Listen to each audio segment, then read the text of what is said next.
یہ اگر آپ غور کریں تو 1940 کی جو قرارداد ہے جو یہاں لاہور میں پڑھی گئی قائد اعظم کی موجودگی میں پاکستان کے لیے، اس میں یہی لفظ استعمال کیے گئے ہیں کہ اقلیتوں کی نمائندگی جو ہے مینڈیٹری ہونی چاہیے، مؤثر ہونی چاہیے، افیکٹو ہونی چاہیے، اور وہ ہر شعبہ میں ہونی چاہیے. تو اس وجہ سے میں یہ سمجھتا ہوں کہ ان مسائل کو اس طرح سے حل کیا جا سکتا ہے بشمول سیاسی نمائندگی کے، جو کہ ہماری ہر حال ایک آواز ہوتی ہے، قوم کی ایک سوچ کو تشکیل دیتے ہیں اور اس کی مستقبل کو بھی. صحیح. اچھا، بہت شکریہ پیٹر صاحب. میں لال صاحب آپ کی طرف آؤں گا. یہ جو سارے ایشوز ہیں لازمی دیکھیں، مسائل تو بے شمار ہیں، اور ہم یہ دیکھ رہے ہیں کہ یہاں پر اکثریت اقلیت ان کے مسائل ذرا مختلف نوعیت کے ہیں، لیکن لوگ یہ کہتے ہیں جی اکثریت کے ساتھ بھی تو یہی مسائل ہیں. بھائی یہ کوئی حل نہیں ہے. آپ اس طرح کی اصطلاحات دے کر یا اس طرح کی باتیں کر کے مسائل پہ پردہ نہیں ڈال سکتے، اور ایشوز کو آپ کارپیٹ کے نیچے نہیں کر سکتے. مسائل کیوں ہیں اور مسائل حل ہونے چاہیے. یہ تھوڑا سا بتائیں کہ آپ کیا سمجھتے ہیں. آپ پارلیمنٹیرین ہیں اور پورا پاکستان لوگ جب بھی کوئی پریشانی ہوتی ہے تو وہی سمجھتے ہیں کہ ہمارے مسائل کا جو حل ہے وہ ہماری پارلیمنٹ کی طرف سے آئے گا. Being Lal Malhi, being representing Hindu community, being representing of the minorities of Pakistan in National Assembly, آپ کیا سمجھتے ہیں کہ کیا آپ کے ذہن میں کوئی آئیڈیا ہے کہ آپ کیا رول پلے کر سکتے ہیں ان تمام مسائل کو ایڈریس کرنے میں؟ دیکھیں، آپ کی جہاں جہاں آواز آپ کی سوسائٹی کی، آپ کی کمیونٹی کی جہاں جہاں تک پہنچتی ہے تو یقیناً اس کا ایک فائدہ ہوتا ہے. آپ کی پریزنٹیشن، آپ کی ریپریزنٹیشن، سپوز میں پاکستان تحریک انصاف سے ہوں، کوئی پیپلز پارٹی سے ہے، کوئی نون لیگ سے ہے، وہ جہاں جہاں پہ لوگ موجود ہیں، اور یقینی طور پہ میں سمجھتا ہوں کہ جتنے بھی ممبران قومی اسمبلی میں مائنورٹی سے تعلق رکھتے ہیں، وہ یہ تو کوئی افورڈ نہیں کر پا رہا تھا کہ پارٹی لائن کے خلاف کوئی چلا جائے، لیکن جب مائنورٹی کی ایشوز کی بات آئی ہے، وہ چاہے جبری مذہبی تبدیلی کی ہو، چاہے کسی خاص قوانین جو ہے ڈسکریمنیٹری لاز جو ہے اس کے مس یوز کی بات ہوئی ہو، یا بچوں کے اغوا کی باتیں ہوئی ہو، تو انہوں نے ہر کسی نے اپنا اپنا کردار ادا کیا ہے اپنے شعور کے حساب سے اور اپنی سمجھ کے حساب سے. تو یقین طور پہ میں سمجھتا ہوں کہ اگر جو بھی مجھے موقع ملتا ہے تو میں نے پہلے بھی اپنی آواز بلند کی ہے. میں آئی ایم پراؤڈ کہ یہ بھی پارلیمنٹری کمیٹی بھی بنی تھی، یہ بھی میں نے پرائم منسٹر سے بات کی تھی، اس کے نتیجے میں بنی تھی. اور یہ قومی اسمبلی واحد قومی اسمبلی تھی جو لاسٹ پریویس بنی تھی، اس میں میں نے ایک ریزولوشن پیش کیا تھا اینڈ وہ اسمبلی نے پاس کیا تھا اسٹاپ پوسٹ کنورژن. کیونکہ میں باقی مسائل تو بہت زیادہ ہے، سب کے ہیں، سانجے ہیں، لیکن یہ بالکل ایک ڈسٹنکٹ قسم کا جو جبری مذہبی تبدیلی کا مسئلہ ہے، اور یہ سندھ میں بہت زیادہ ہائی لائٹ بھی ہوتا ہے پنجاب میں بھی ہے، لیکن آپ نے دیکھا ہے. اور یہ کیونکہ اس میں مذہب اور اس کی تبدیلی کی بات ہے تو وہ بہت ہی سینسیٹیو مسئلہ ہے، اور یہ 10-15 سال سے ہے، اور 10-15 سال سے پتہ نہیں کسی کے کوئی مذہب زیادہ جو کیسے پھیل رہا ہے، اور وہ صرف بچیوں کی اس پہ جو آ رہی ہے. تو ڈیفینیٹلی اس پہ کام کرنے کی، اور زیادہ کیونکہ کمیونٹی کی طرف سے جو آتا ہے پریشر اس طرف سے آتا ہے کہ اس پہ زیادہ سے زیادہ کام ہونا چاہیے اور پروٹیکشن کے لیے کام ہونا چاہیے. تو یقینی طور پہ جو مواقع ملے گی تو اس کا وقت استعمال کریں گے. بہت شکریہ لال ملی صاحب آپ کا. پیٹر صاحب لاسٹ کمنٹ، آپ کیا سمجھتے ہیں کہ کیا کردار ادا کیا جا سکتا ہے آپ کی طرف سے، آپ کے ادارے کی طرف سے؟ آپ ماشاءاللہ بہت زبردست کام کر رہے ہیں، لیکن آپ کیا سمجھتے ہیں کہ کیا ایکٹیویٹی ہونی چاہیے مزید کچھ؟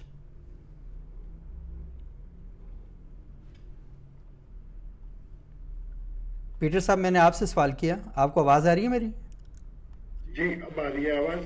جی ہاں جی ہاں، میں یہ کہوں گا کہ یہ انتہائی کہنا چاہیے کہ معقول وقت ہے اس بات کے لیے کہ ہم سوچیں کہ اس وقت پاکستان خاص طور پر جو جتنے بھی بحران ہیں ہمارے، معاشی ہے، سیاسی ہے، خارجہ تعلقات کا ہے، کلائمیٹ کا ہے، تو ہم نے پاکستان کو کس ڈائریکشن میں لے کے جانا ہے. ایک مرتبہ ہمیں دوبارہ سوچنا پڑے گا. مجھے لگتا ہے کہ پاکستان کا مستقبل ایک جمہوری، ایک انسانوں کی آزادی پہ یقین رکھنے والا، مساوات پہ یقین رکھنے والا، تفرقات کو کم کرنے والا، اور خاص طور پر مذہب کا کارڈ جو جہاں استعمال کیا جاتا ہے اور برا ہی کیا جاتا ہے. ہمارے قانون میں بھی ایسی چیزیں آ گئی ہیں جس کی وجہ سے یہاں پہ مذہب کا کارڈ بھی استعمال کیا جاتا ہے، اور ایسی طاقتوں کو